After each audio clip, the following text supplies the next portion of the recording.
Bonjour à tous, merci de nous rejoindre sur France 24 et France Info. À la une de l'actualité, une annonce en forme d'espoir. Le Hamas dit être prêt à engager immédiatement des négociations en vue d'un cessez-le-feu à Gaza. C'est une annonce encourageante en vue d'un cessez-le-feu dans la bande de Gaza. Le Hamas se dit prêt à négocier une trêve. Le djihad islamique, allié proche du Hamas, dit soutenir les négociations et demande des garanties.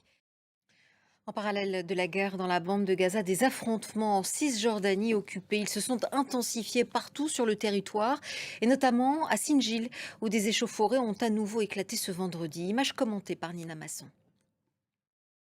Autre conflit en Ukraine, Volodymyr Zelensky assure s'être mis d'accord avec Donald Trump sur la nécessité de renforcer la protection du ciel ukrainien.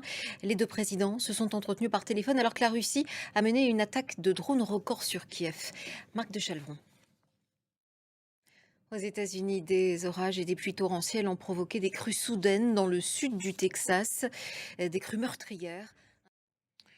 En parallèle de ce drame, ce 4 juillet, c'est la fête nationale aux États-Unis, une cérémonie marquée par une parade aérienne de bombardiers furtifs B-2, l'avion qui a été utilisé lors des raids en Iran. L'Europe du Sud, toujours en proie à de fortes chaleurs et de violents incendies sévissent en Turquie et en Grèce, où un nouveau feu s'est déclaré ce vendredi près d'Athènes. En France, le début des vacances est marqué par une deuxième journée de galère dans l'aérien. 1125 vols ont été annulés ce vendredi, notamment à Paris et à Nice. Emmanuel Macron salue une étape positive mais promet de continuer le dialogue avec Pékin. La filière française de cognac échappe au pire.